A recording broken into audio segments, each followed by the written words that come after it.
What now, Rachel Reeves?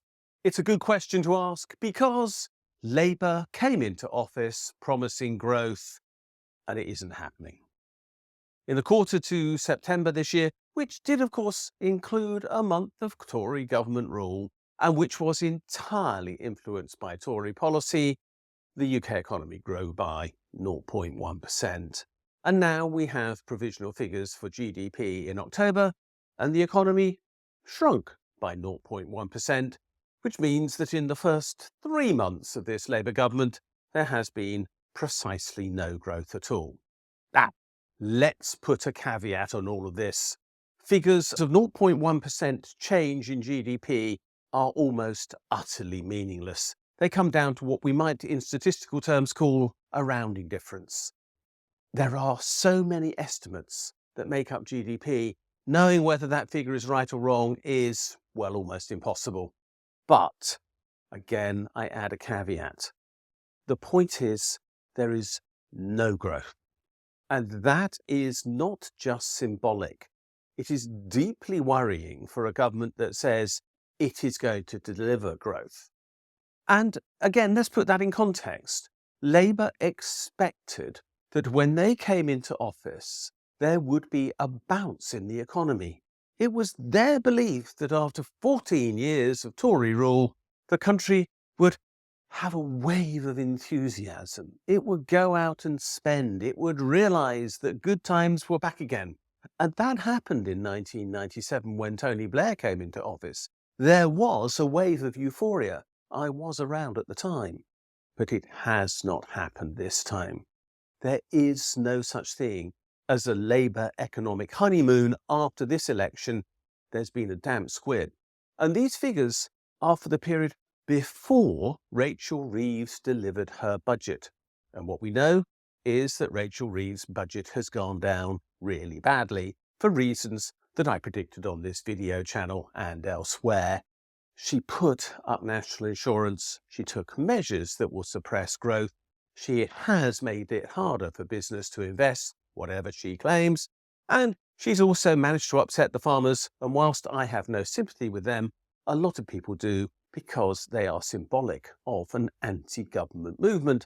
And right now in the UK, anybody who appears to be anti-government does get some level of support, and the farmers have certainly won that. So, Rachel Reeves is in deep trouble. I don't think it's worth pretending otherwise. She's in deep trouble because the absolutely fundamental underpinning of all her economic policy, which is growth, is not there to be had at present. It is literally absent from the UK economy. And without growth, she can't keep her other promises because she said that it was growth that would fund the increase in public spending that would let Labour deliver on its promises to cut waiting times in the NHS, improve the number of teachers in schools, and whatever else happens to be on their list of priorities today. They've already changed so often that I can't remember what the latest version is. My point is that it doesn't matter what those priorities are. If they're all predicated on there being growth, and there is no growth, then Labour has no policy at all. Now, Labour without a policy is not a surprise to anyone. That is where we were in June, after all. Everyone with any sense said at the time, what does Labour stand for? And no one could answer. But some people lived in hope that maybe Labour would reveal what they were about after the election. They didn't, they haven't, and now they have nothing they can say because all the policy predictions that they have made for themselves are predicated, as I've said before, on this one idea of growth, and growth is not there. So, what is Rachel Reeves going to do? That's the question I posed at the start of this video, and it's the question that she will need to answer if there is no growth. I did recently produce a video here that suggested that growth is now history, and the reason why is that we are now such a strong service economy that growth really isn't technically possible anymore. I've noticed since then that Martin Wolf in the Financial Times has produced an article which was remarkably similar in tone to the video that I produced here. I've no idea whether he watches these videos, but the similarity was extraordinary.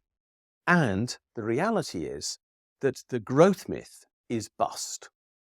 If that's the case, and Rachel Reeves' policies are bust as a consequence as well, then what is she going to do? Now, she does not have to do nothing.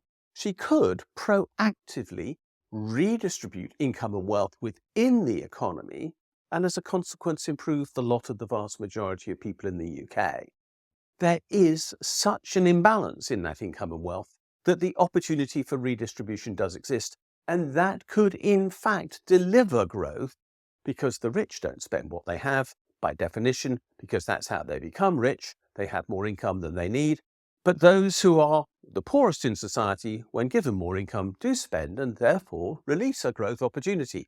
So she could go for a policy right now of redistribution to deliver growth. Or, and I'm afraid this is much more likely, Rachel Reeves will go for austerity.